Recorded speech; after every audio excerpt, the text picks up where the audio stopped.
আজকের ক্লাসে সবাইকে স্বাগতম। আশা করছি সবাই ভালো আছো এবং নিরাপদে আছো, এবং তোমাদের সকলের সুস্থতা কামনা করি। একই সাথে পরীক্ষার্থীদের উদ্দেশ্যে বলছি, প্রতিষ্ঠান যখন খোলা হবে তখন খুবই স্বল্প সময়ের মধ্যে তোমাদের এসএসসি পরীক্ষা শুরু হয়ে যাবে। তাই তোমরা সময় নষ্ট না করে তোমাদের পরীক্ষার যথাযথ প্রস্তুতি সম্পন্ন করে নাও।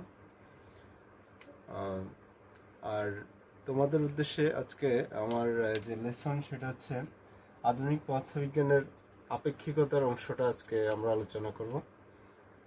এখানে একটা সমীকরণ দেখতে পাচ্ছ, সমীকরণটা হচ্ছে কাল দীর্ঘায়নের সমীকরণ, আপেক্ষিকতার একটা অংশ। কাল দীর্ঘায়নের সমীকরণ হচ্ছে T equal to T naught by root over 1 minus V square by C square. এখানে টি নট হচ্ছে প্রকৃত সময় বা স্থির সময়, স্থির পর্যবেক্ষকের সময় বলতে পারি, আর টি হচ্ছে গতিশীল সময়, ভি মহাকাশযান বা বস্তুর বেগ, আর সি হচ্ছে আলোর বেগ। আলোর বেগ আমরা সবাই জানি 3 × 10⁸ মিটার পার সেকেন্ড। তাহলে এখানে কাল বলতে সময় বোঝানো হয় বা সময় দীর্ঘায়ন। তাহলে এখানে সময় দীর্ঘায়ন মানে সময় বেশি। তাহলে সময় পর্যবেক্ষকের মধ্যে যে পর্যবেক্ষক গতিশীল অবস্থায় আছে ওই পর্যবেক্ষক বেশি সময় হিসাব করবে, আর এই প্রভাবটাকে বলা হয় কাল দীর্ঘায়ন। যেমন কোনো ব্যক্তি যদি মহাকাশযানে করে মহাকাশ ভ্রমণে যায়, তাহলে ওই ব্যক্তি বয়স যদি আমরা হিসাব করি, তাহলে ওই ব্যক্তির বয়স ওই ব্যক্তি যদি নিজে হিসাব করে তাহলে তার হিসাবটা হবে সঠিক হিসাব। আর যদি আমি পৃথিবী থেকে তার বয়স নির্ধারণ করি তাহলে সেটা হবে গতিশীল হিসাব। কারণ তার কাছে যদি আমরা মহাকাশযানে একটা সংগঠিত কোনো ঘটনা বিবেচনা করি, মহাকাশযানে অবস্থিত যে ব্যক্তি রয়েছে তার কাছে ঘটনার শুরু এবং শেষ একই জায়গায়, আর পৃথিবীতে যে ব্যক্তি আছে বা অবজারভার আছে তার কাছে ঘটনার শুরু এক জায়গায়, ঘটনার শেষ অন্য জায়গায়। সেক্ষেত্রে পৃথিবীর যে অবজারভার সে সময় বেশি হিসাব করবে, আর মহাকাশযানে যে আছে তাই সে সময় কম হিসাব করবে, অর্থাৎ তার সময়টা হচ্ছে সঠিক সময় বা প্রকৃত সময় আমরা বলতে পারি। আর পৃথিবীর অবজারভারের সময়টা হচ্ছে গতিশীল সময় বা টি। তাহলে আমরা স্থির সময়কে টি নট দ্বারা লিখব আর গতিশীল সময়কে লিখব টি দ্বারা।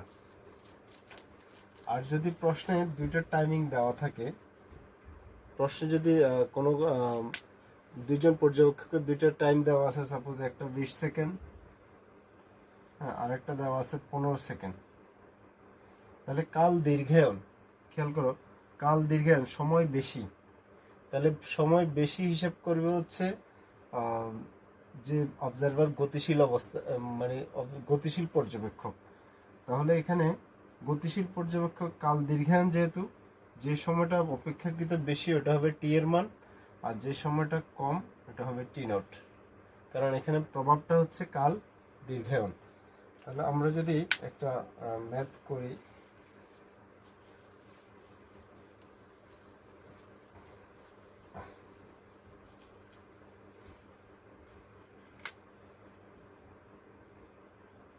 একজন মহাশূন্যচারী 30 বছর বয়সে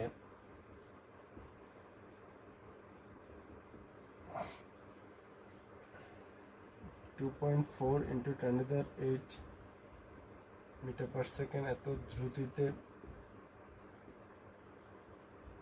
গতিশীল মহাকাশ যানে চড়ে ছায়াপথ অনুসন্ধানে গেলেন। পৃথিবীর হিসেবে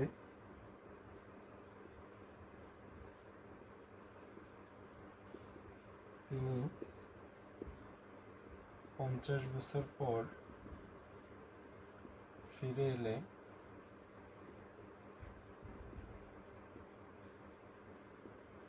তার বর্তমান বয়স কত? তাহলে একজন মহাশূন্যচারী 30 বছর বয়সে এত দ্রুতিতে গতিশীল মহাকাশযানে চড়ে ছায়াপথ অনুসন্ধানে গেল। তিনি পৃথিবীর হিসেবে 50 বছর পর ফিরে এলেন। তাহলে পৃথিবীর হিসাবে মহাকাশচারী 50 বছর পর ফিরে আসলো। তাহলে এখানে সে যত বছর বয়সে গিয়েছে 30 বছর বয়সে। তাহলে 30 বছর তার অ্যাকচুয়াল বয়স, এখানে বয়সের কোনো চেঞ্জ হবে না, কারণ হচ্ছে সে 30 বছর বয়সে গেল, এটা তার প্রকৃত বয়সেই। তাহলে সে মহাকাশে যত বছর কাটিয়ে আসবে ওই সময়টা আপেক্ষিকতা হিসাবে আসবে, কারণ সে যে সময়টা গতিশীল অবস্থায় থাকবে। তাহলে সে 50 বছর পর পৃথিবীতে ফিরে এলো। তাহলে পৃথিবীর হিসাব হচ্ছে 50। তাহলে পৃথিবীর হিসাব হচ্ছে গতিশীল হিসাব, কারণ পৃথিবীর যে অবজারভার পৃথিবীতে বসে মহাকাশযানের হিসাব করতেছে। তাহলে সেক্ষেত্রে মহাকাশযানের হিসাব হবে তার কাছে গতিশীল হিসাব, কারণ ঘটনা এক জায়গায়, অবজারভার ভিন্ন জায়গায়। আর ঘটনা যেখানে, অবজারভার যদি সেখানেই থাকে, তাহলে সেটা হবে সঠিক হিসাব। তাহলে মহাকাশচারী মহাকাশযানে করে ছায়াপথ অনুসন্ধানে গেল, তাহলে মহাকাশচারী তার নিজের বয়স যেটা হিসাব করবে ওটা হবে সঠিক। আর পৃথিবী থেকে যে মহাকাশচারী হিসাব করবে, তাহলে ঘটনা হচ্ছে মহাকাশচারী তার বয়স, আর পৃথিবীতে যে অবজারভার সে অন্য জায়গায়। তাহলে আমরা টি এর হিসাব হচ্ছে 50 বছর। আর আমরা বের করব হচ্ছে টি নট। ভি দেওয়া আছে 2.4 × 10⁸ মিটার পার সেকেন্ড। সি আমরা জানি। তাহলে আমরা যদি সমীকরণে বসাই দিই T equal to T naught by √1 - v²/c², এই সমীকরণে মান বসাই দিলে আমরা যে রেজাল্টটা পাবো,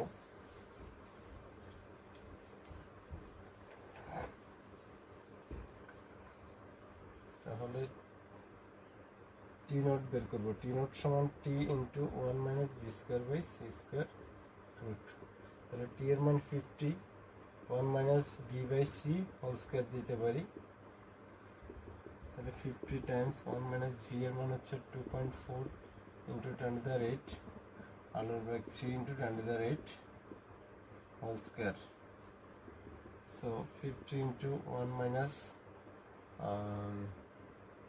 24/3 into 10 whole square.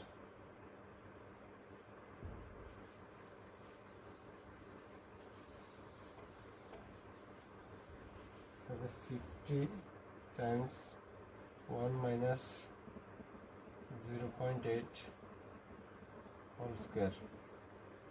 তাহলে 50 times 1 minus 64, 0.64, 50 times 0.36 root 50 times 0.6, তাহলে পাচ্ছে 30 বছর। তাহলে 30 বছর হচ্ছে সে মহাকাশে কাটিয়ে এলো, তার মহাকাশে অতিবাহিত সময় হচ্ছে 30 বছর। এটা হচ্ছে মহাকাশচারীর হিসাবে। তাহলে মহাকাশচারীর হিসাবটা হচ্ছে আমার সঠিক হিসাব 30 বছর। তাহলে সে মহাকাশে গিয়েছিল 30 বছর বয়সে, তাহলে তার বর্তমান বয়স হবে 30 বছর বয়সে গিয়েছিল আর 30 বছর মহাকাশে কাটিয়ে এলো, তাহলে 60 বছর। অ্যান্সার হচ্ছে 60 ইয়ার। তাহলে এই যত বছর বয়সে মহাকাশে যাবে ওই বয়সটা আপেক্ষিকতার হিসাবে আসবে না, ওটা তার বয়সের সাথে যে আপেক্ষিকতার যে বয়সটা পাবো ওটার সাথে সরাসরি যোগ হয়ে যাবে।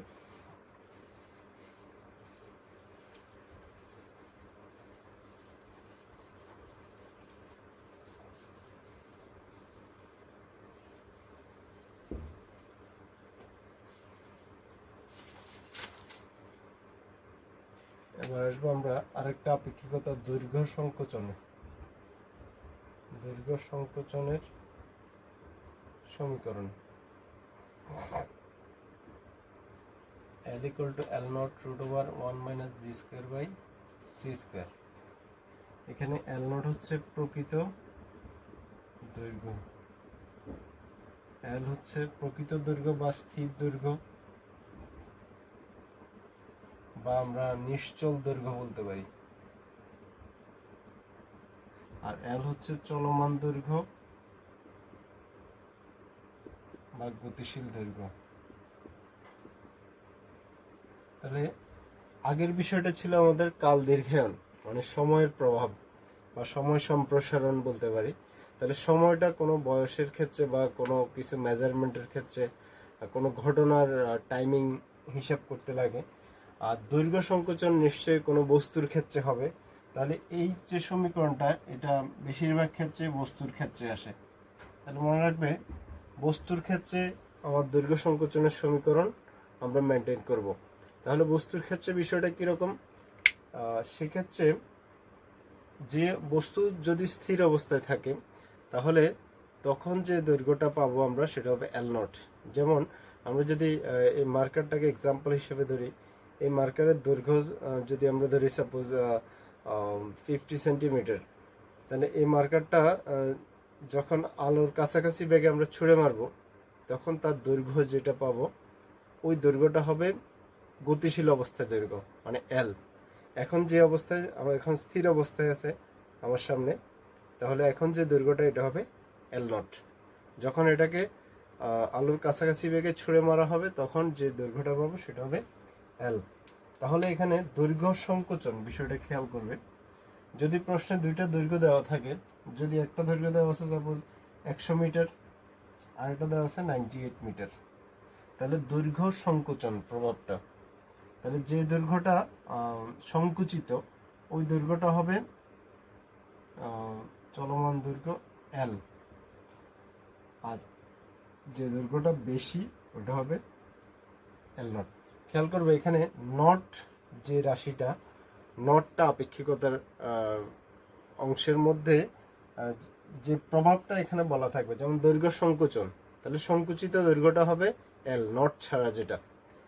কাল দীর্ঘায়ন, কাল দীর্ঘায়ন মানে সময় বেশি, সেক্ষেত্রে নট ছাড়া যেটা সময় বেশিটা হবে নট ছাড়াটা টি।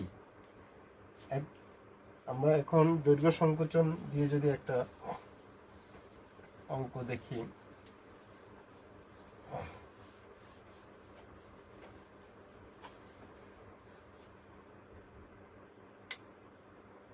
একটি কাল্পনিক ট্রেন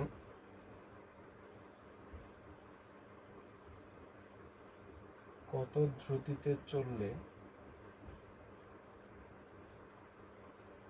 এর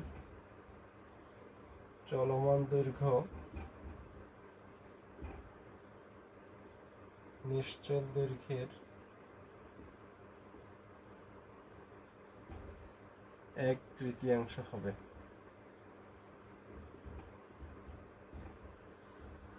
তাহলে কাল্পনিক ট্রেন কত দ্রুতিতে চললে, দ্রুতি বের হচ্ছে V, V is equal to what, চলমান দৈর্ঘ্য যদি আমরা ধরি, চলমান দৈর্ঘ্য হচ্ছে এল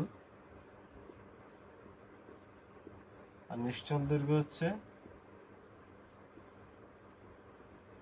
এল নট হলে শর্ত মতো আমরা লিখতে পারি চলমান দৈর্ঘ্য নিশ্চল দৈর্ঘ্যের 1/3। এটা হচ্ছে অ্যাকর্ডিং টু কন্ডিশন, কোশ্চেনে দেওয়া আছে। তাহলে আমরা যদি এখন সূত্র অ্যাপ্লাই করি, এল এর পরিবর্তে L equal to L naught root over 1 minus V square by C square is equal to 1/3 of L naught. দুই দিক থেকে এল নট যদি বাদ দিয়ে দিই, 1 minus V square by C square is equal to 1/9। So B square by C square is equal to 1 minus 1/9. B square by C square is equal to 8/9. So B by C is equal to 8/9 root. B is equal to 8/9 root times C. এখানে C এর মান বসিয়ে দিলে আমরা দ্রুতি পেয়ে যাব, V এর মান পেয়ে যাব। তাহলে চলমান দৈর্ঘ্য এবং নিশ্চল দৈর্ঘ্য বিষয়টা বুঝতে পারছো আশা করি। তারপর আরেকটা আপেক্ষিকতার বিষয় হচ্ছে ভর সংক্রান্ত।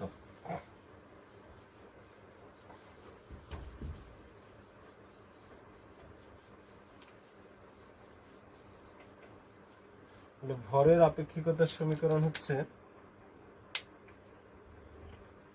ভরের আপেক্ষিকতা হচ্ছে ভর বৃদ্ধি, ভর বৃদ্ধির সমীকরণ। তাহলে ভর বৃদ্ধির সমীকরণ হবে m equal to m nought by root over 1 minus V square by C square.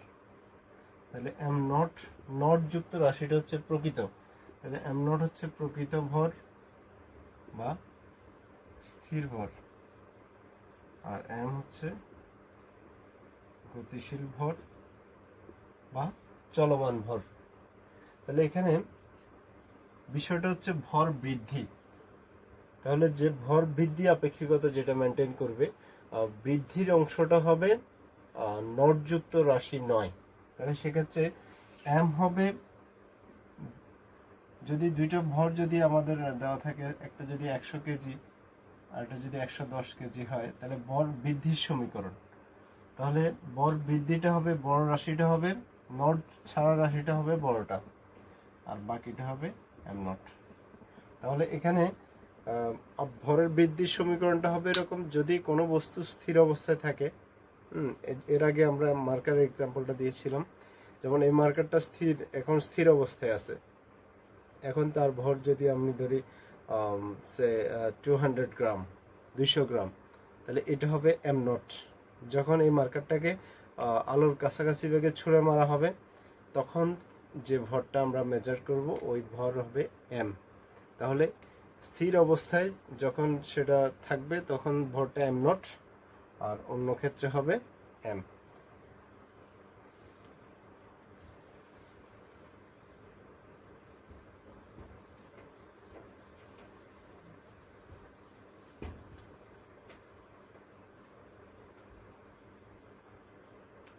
আমরা একটা সৃজনশীল প্রশ্ন যদি দেখি, তোমার বন্ধু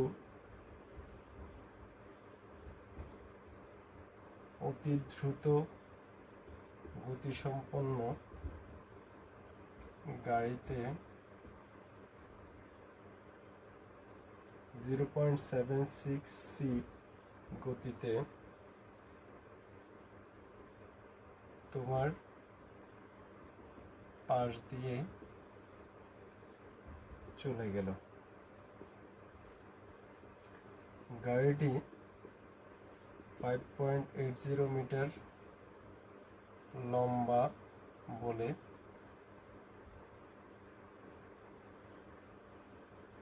তোমার কাছে মনে হলো।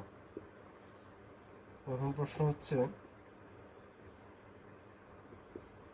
গাড়িটির প্রকৃত দৈর্ঘ্য কত।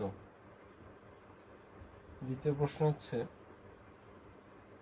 তোমার ঘড়িতে 20 সেকেন্ড অতিবাহিত হলে তোমার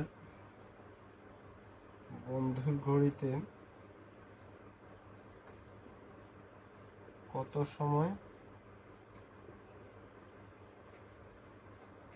অতিবাহিত হবে। গাণিতিকভাবে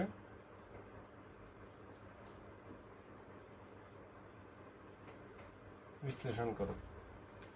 তাহলে প্রশ্নটা আমরা আবার একটু দেখি। প্রশ্নটা হচ্ছে তোমার বন্ধু অতি দ্রুত গতিসম্পন্ন গাড়িতে 0.76 সি, এখানে একটা সি দেওয়া আছে, সি মানে হচ্ছে আলোর বেগ, গতিতে তোমার পাশ দিয়ে চলে গেল। গাড়িটি 5.80 মিটার লম্বা বলে তোমার কাছে মনে হলো। তাহলে গাড়িটির প্রকৃত দৈর্ঘ্য কত। আর দ্বিতীয় প্রশ্ন হচ্ছে তোমার ঘড়িতে 20 সেকেন্ড অতিবাহিত হলে তোমার বন্ধুর ঘড়িতে কত সময় অতিবাহিত হবে, গাণিতিকভাবে বিশ্লেষণ করো। তাহলে এখানে ভি এর মান দেওয়া আছে 0.76 সি।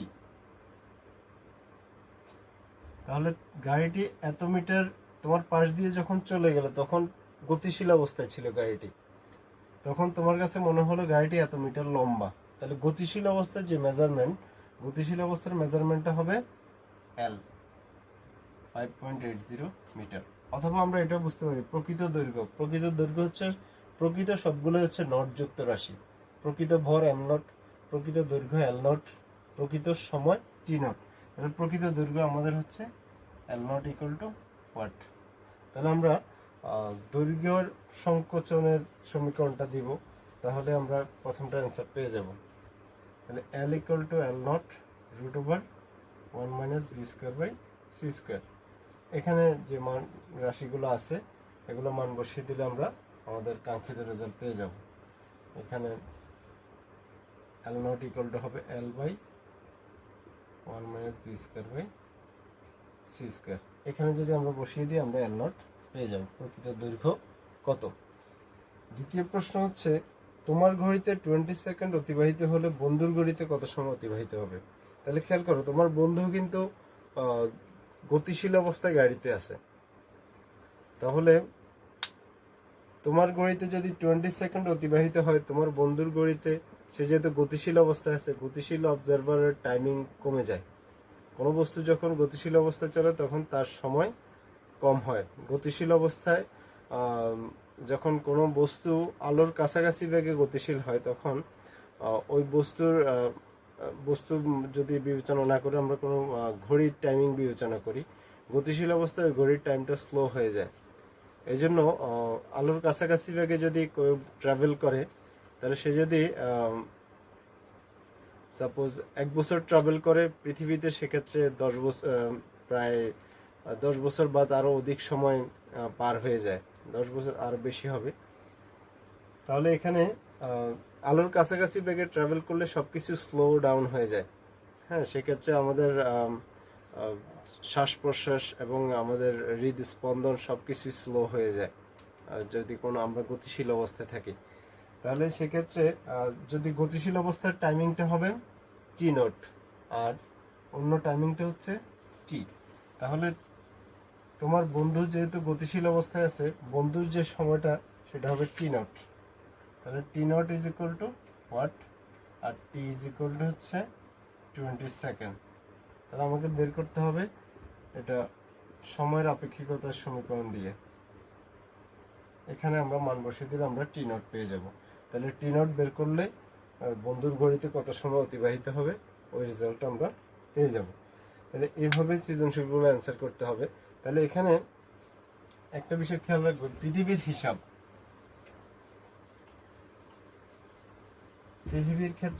হিসাবটা হচ্ছে সময়ের ক্ষেত্রে পৃথিবীর হিসাবটা হচ্ছে টি। কারণ কোনো ব্যক্তি যখন মহাকাশযানের হিসাব করবে তখন তার টাইমিংটা হবে টি। আর যদি ভরের ক্ষেত্রে হয় পৃথিবীর হিসাবটা হবে এম নট, কারণ কোনো বস্তু পৃথিবীতে স্থির অবস্থায় থাকে।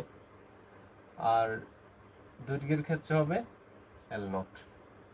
এই অংশটা দেখে আমরা মোটামুটি অনেকটাই শিওর হতে পারি যে আমার কোন রাশিটার ভ্যালু কীরকম হবে। সেক্ষেত্রে পৃথিবীর হিসাবটা ম্যাক্সিমাম ক্ষেত্রেই T am not L not হয়, তবে ব্যতিক্রমও আছে। যদি প্রশ্ন ঘুরে করে তখন সেক্ষেত্রে হিসাবটা একটু চেঞ্জ হবে, তবে সেটা খুবই কম। পৃথিবীর হিসাব T am not L not, এটা মনে রাখলে অনেকটাই প্রবলেম সলভ হয়ে যাবে।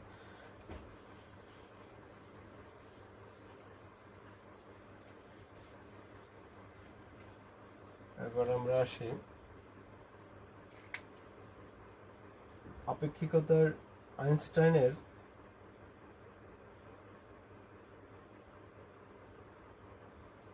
আপেক্ষিকতার সমীকরণ। আমরা জানি E is equal to mc square, মোট শক্তি।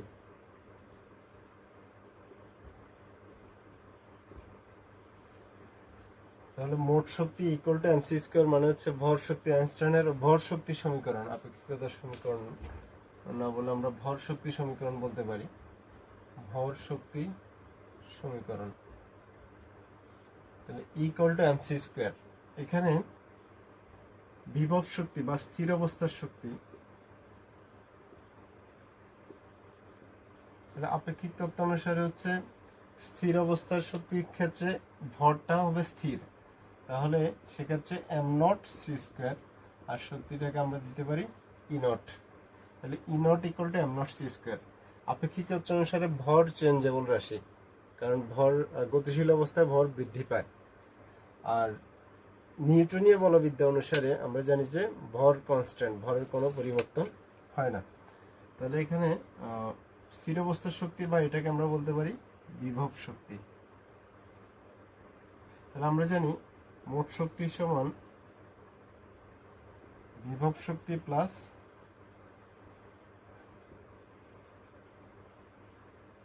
গতিশক্তি। তাহলে মোট শক্তি ই বিভব শক্তি ই নট, গতিশক্তিকে এখানে টি দিয়ে প্রকাশ করতে পারি অথবা ই কে দিয়েও লেখা যায়। তাহলে E equal to M C square E naught M naught C square plus T. তাহলে T is equal to M minus M naught into C square. তাহলে এটা হচ্ছে আপেক্ষিক তত্ত্ব অনুসারে গতিশক্তি বের করার formula, T equal to M minus M naught into C square. তাহলে এই সমীকরণ দিয়ে আমরা অঙ্ক করতে পারি।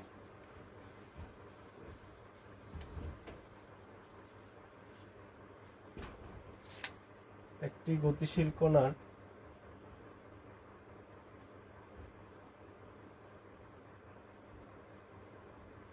মোট শক্তি স্থির অবস্থার শক্তির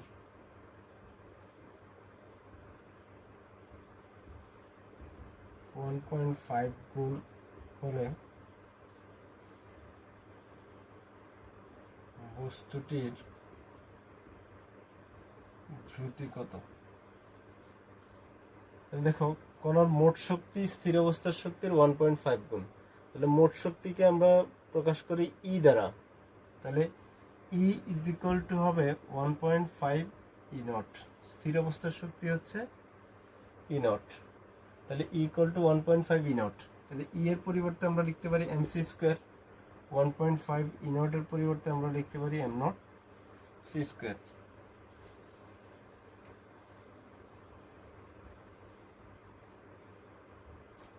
দুই দিক থেকে যদি আমরা সি স্কোয়ার বাদ দিয়ে দিই তাহলে M is equal to 1.5 M nought. আমার এম এর সূত্র, আপেক্ষিকতা সূত্র হচ্ছে M equal to M nought by root over 1 minus B square by C square 1.5 M nought. তাহলে দুই দিক থেকে এম নট বাদ দিয়ে দিই যদি আমরা, তাহলে আসছে এখানে 1/1.5। তাহলে যদি আমরা বর্গ করে দিই 1 minus B square by C square is equal to 2.25। তাহলে B square by C square is equal to 1.25। তাহলে B is equal to root over 1.25 into C. এখানে হিসাব করলে আমাদের কাঙ্ক্ষিত রেজাল্ট আমরা পেয়ে যাব, ভি এর মান পেয়ে যাব। তাহলে ওই ভিটাই হবে আমাদের ডিজায়ার্ড অ্যান্সার।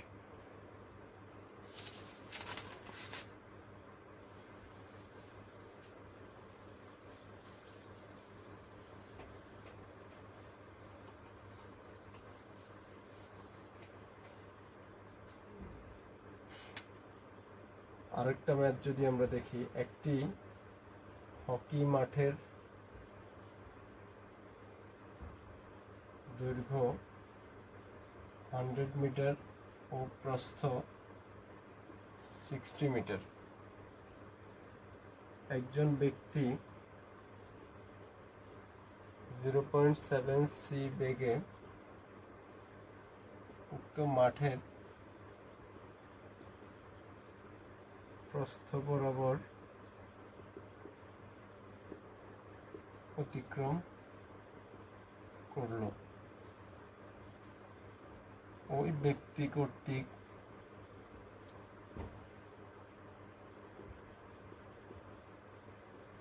নির্ণীত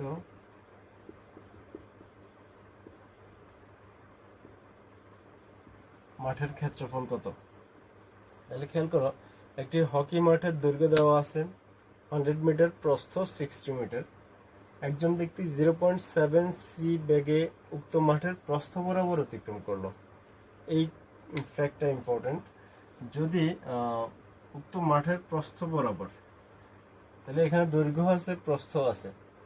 তাহলে ব্যক্তি যেহেতু প্রস্থ বরাবর অতিক্রম করে, তাহলে দৈর্ঘ্যের কোনো পরিবর্তন হবে না। তাহলে এখানে শুরুতে আমরা লিখতে পারি যে যেহেতু ওই ব্যক্তি মাঠের প্রস্থ বরাবর অতিক্রম করে বা দৈর্ঘ্য বরাবর ব্যাগের কোনো দৈর্ঘ্য বরাবর ব্যাগ নেই বা দৈর্ঘ্য বরাবর ব্যাগের উপাংশ নেই, তাই দৈর্ঘ্যের কোনো পরিবর্তন হবে না। তাহলে এখানে প্রস্থটাকে যদি আমরা প্রস্থ 60 মিটার মানে স্থির অবস্থায় 60, সে গতিশীল অবস্থায় কত মেজার করবে সেটা বের করতে হবে। আমরা যদি এল এর সূত্র দিই, L equal to L naught root over 1 minus B square by C square. 60 times 1 minus V হচ্ছে 0.7c divide by C whole square root 60 times 1 minus 0.49 root C কাটা যাবে। তাহলে এখানে হিসাব করলে আমরা এল পেয়ে যাব। তাহলে এই দৈর্ঘ্যের সাথে আর মাঠের দৈর্ঘ্য, তাহলে ক্ষেত্রফল সমান হবে 100 টাইমস এখান থেকে যে মানটা পাবো এটা গুণ করে দিলে আমরা ওই ব্যক্তি কর্তৃক নির্ণীত মাঠের ক্ষেত্রফল পেয়ে যাব। তাহলে এখানে খেয়াল করবে, যদি এরকম মাঠের ক্ষেত্রফল বের করার কোনো ম্যাথ আসে, তাহলে সেক্ষেত্রে সে যে বরাবর অতিক্রম করবে ওই বরাবর শুধু ডাইমেনশন চেঞ্জ হবে, আর যে বরাবর তার ব্যাগ থাকবে না ওই বরাবর কোনো ডাইমেনশন চেঞ্জ হবে না।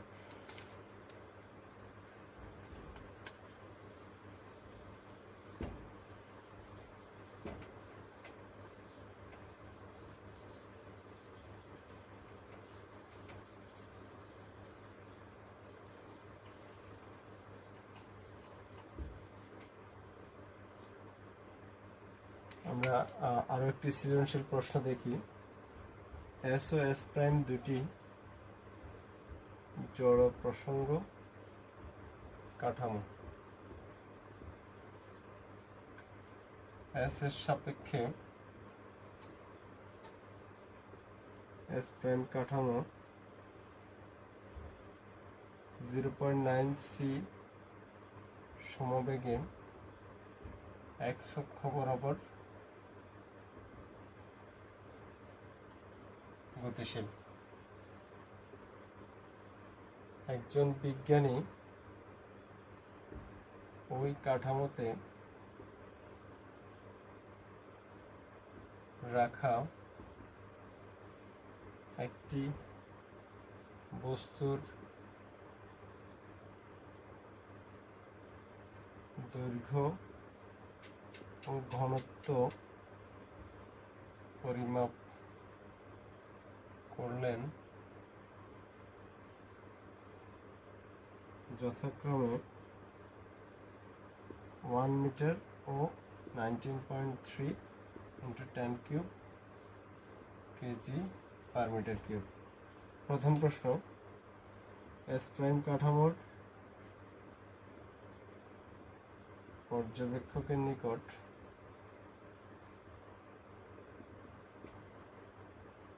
দণ্ডের দৈর্ঘ্য কত মনে হবে? দ্বিতীয় প্রশ্ন, এস ও এস প্রাইমের পর্যবেক্ষকের নিকট দণ্ডের ঘনত্ব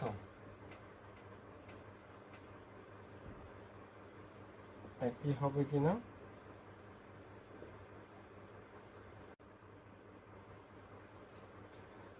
তাহলে আমরা প্রশ্নটা যদি আবার একটু রিভিউ করি। এস ও এস প্রাইম দুটি জড় প্রসঙ্গ কাঠামো, এস এর সাপেক্ষে এস প্রাইম কাঠামো 0.9c সমবেগে এক্স অক্ষ বরাবর গতিশীল। একজন বিজ্ঞানী ওই কাঠামোতে, এখানে একটু কারেকশন আছে, এস কাঠামোর একজন বিজ্ঞানী, এস কাঠামোর একজন বিজ্ঞানী ওই কাঠামোতে রাখা একটি বস্তুর দৈর্ঘ্য ঘনত্ব পরিমাপ করলেন 1 মিটার ও 19.3 × 10³ কেজি পার মিটার কিউব। তাহলে এস প্রাইম কাঠামোর পর্যবেক্ষকের নিকট দণ্ডের দৈর্ঘ্য পরিমাপ করতে হবে। তাহলে এখানে এস কাঠামো হচ্ছে স্থির কাঠামো আর এস প্রাইম হচ্ছে গতিশীল কাঠামো। তাহলে স্থির কাঠামোর যে দৈর্ঘ্যগুলা, সময়ের ক্ষেত্রে হিসাবটা একটু ব্যতিক্রম। সময়ের ক্ষেত্রে হিসাবটা হবে যে স্থির কাঠামোতে যে আছে তার হিসাবটা হবে গতিশীল হিসাব, মানে টি। আর ভর এবং দৈর্ঘ্যের ক্ষেত্রে স্থির কাঠামোর হিসাব হবে নট। তাহলে এখানে বস্তুর দৈর্ঘ্য হচ্ছে এল নট 1 মিটার, যেহেতু স্থির কাঠামোতে আছে, এস কাঠামোতে আছে বিজ্ঞানী, rho nought 19.3 × 10³ KG per metre cube. তাহলে আমাকে বের করতে হবে এস প্রাইম কাঠামোতে দৈর্ঘ্য কত। তাহলে এস প্রাইম কাঠামো গতিশীল অবস্থায় আছে, গতিশীল অবস্থায় দৈর্ঘ্য হচ্ছে এল। তাহলে আমরা দৈর্ঘ্যের আপেক্ষিকতা সমীকরণ দিয়ে এখান থেকে এল বের করে নিতে পারি। পরেরটাতে আমরা কিভাবে করব, ঘনত্ব হিসাব করতে হবে। তাহলে এখানে ভি হচ্ছে 0.9c, আমরা ভি এর মানটা একটু লিখে নিই। V is equal to 0.9 C.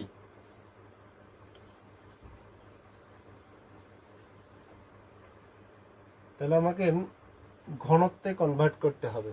তো আমরা জানি ঘনত্বের সাথে সম্পর্ক আছে ভরের, কারণ রো ইকুয়াল টু হচ্ছে এম বাই ভি। এখানে ভি হচ্ছে আয়তন, এম হচ্ছে ভর।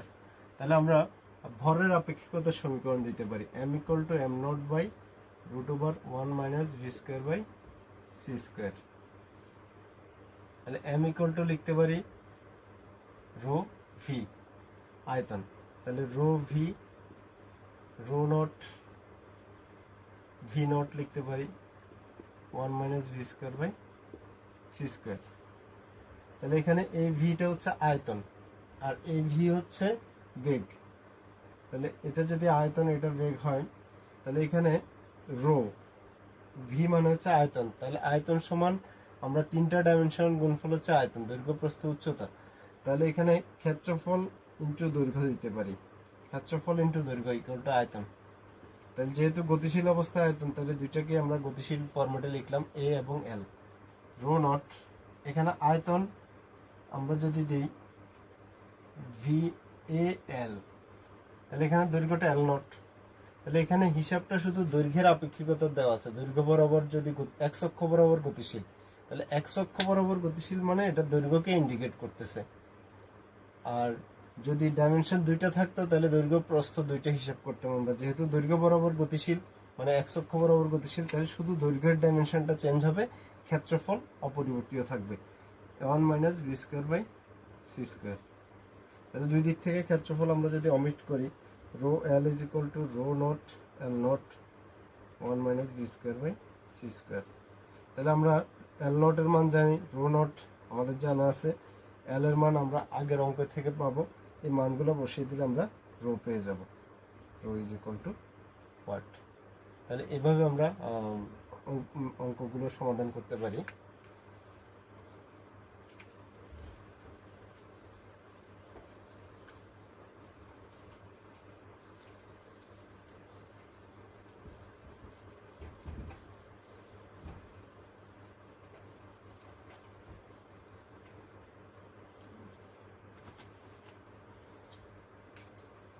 আমরা আরো একটা ম্যাথ দেখি। পৃথিবীতে একটি রকেটের দৈর্ঘ্য 110 মিটার, উড়ন্ত অবস্থায় এর দৈর্ঘ্য 108.5 মিটার। রকেটের দ্রুতি কত? রকেটের বেগ নির্ণয় করতে বলা হলো, তার মানে V is equal to what. তাহলে এখানে খেয়াল করো যে দৈর্ঘ্য সংক্রান্ত, তার মানে আমরা দৈর্ঘ্যের আপেক্ষিকতার হিসাব জানি দৈর্ঘ্য সংকোচন। তো দৈর্ঘ্য সংকুচিত দৈর্ঘ্যটা হবে এল। তো এখানে আপেক্ষিকতার সবগুলো হিসাব হবে নট ছাড়া যে রাশিটা। তাহলে রকেটের দৈর্ঘ্য 110 মিটার, একটা 108 মিটার। তাহলে অপেক্ষাকৃত যেটা ছোট ওটা হবে এল এর মান। তাহলে এল ইকুয়াল টু হবে 108.5 মিটার, এল নট হবে 110 মিটার, কারণ দৈর্ঘ্য সংকোচন, সংকুচিতটা হবে এল। তাহলে L equal to L naught root over 1 minus B square by C square. এই সমীকরণে মান বসিয়ে দিলে আমরা আমাদের রেজাল্ট পেয়ে যাব।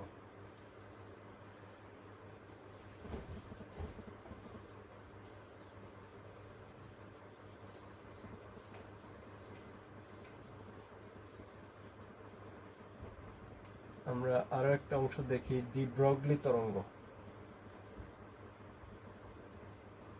ডি ব্রগলি তরঙ্গ হচ্ছে প্রত্যেক ডি ব্রগলি একজন বিজ্ঞানীর নাম, তার নাম অনুসারে এই তরঙ্গটাকে ডি ব্রগলি তরঙ্গ বলা হয়।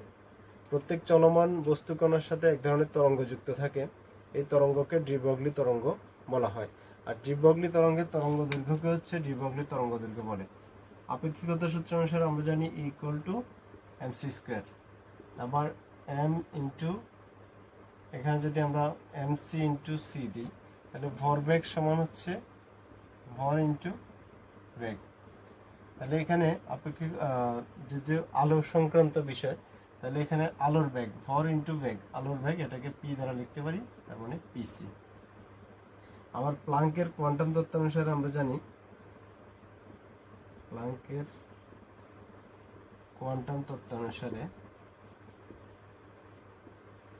একটি ফোটনের শক্তি, ফোটন মানে হচ্ছে আলো, তাহলে ইকুয়াল টু এইচ এফ। তাহলে আমরা পাচ্ছি আবার এফ সমান লিখতে পারি সি বাই ল্যামডা। তাহলে ই এর সমীকরণে যদি আমরা বসাই দিই S C by lambda is equal to P C, তাহলে H by lambda is equal to P, lambda সমান এইচ বাই পি। এটা হচ্ছে ডি ব্রগলি তরঙ্গদৈর্ঘ্যের সমীকরণ।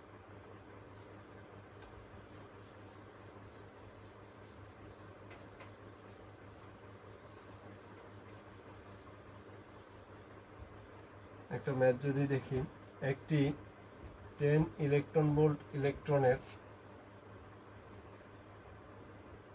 ডি ব্রগলি তরঙ্গ দৈর্ঘ্য কত? তাহলে 10 EV, electron volt, electron volt হচ্ছে শক্তির একক। তাহলে শক্তি যেহেতু এখানে গতিশক্তিকে বোঝানো হয় 10 ইলেকট্রন ভোল্ট, তাহলে 1 ইলেকট্রন ভোল্ট সমান 1.6 ইন্টু 10 ইনভার্স 19 জুল। তাহলে আমরা এটাকে টি দিয়ে না লিখে গতিশক্তি ই কে দিয়ে লিখতে পারি, ই কে সমান 10 ইলেকট্রন ভোল্ট। আবার ই কে সমান আমরা জানি হাফ এম ভি স্কোয়ার। আবার ই কে সমান half M V square by M, এখানে একটা এম দিয়ে গুণ করে দিলাম, তাহলে half M V whole square divide by M. তাহলে ই কে সমান পি স্কোয়ার বাই 2m, তাহলে পি স্কোয়ার সমান 2m ই কে, তাহলে পি সমান 2m ই কে রুট। এখান থেকে পি বের করে নিলাম যে ভরবেগ। এরপর ডি ব্রগলি তরঙ্গদৈর্ঘ্য lambda equal to H by P. এখানে এইচ হচ্ছে প্লাঙ্কের ধ্রুবক, প্লাঙ্কের ধ্রুবক, এর মান হচ্ছে 6.63 ইন্টু 10 ইনভার্স 34 জুল সেকেন্ড। তাহলে এইভাবে আমরা ডি ব্রগলি তরঙ্গদৈর্ঘ্যের ম্যাথগুলো করতে পারি। আমরা পরবর্তী অংশে আপেক্ষিকতার ফটোতড়িৎ ক্রিয়া খুবই গুরুত্বপূর্ণ একটা অংশ, ফটোতড়িৎ ক্রিয়া এবং কম্পটন ক্রিয়া, এই দুইটা বিষয় নিয়ে পরবর্তী লেসনে আলোচনা করব। সে পর্যন্ত সবাই সুস্থ থাকবে, সবাইকে ধন্যবাদ।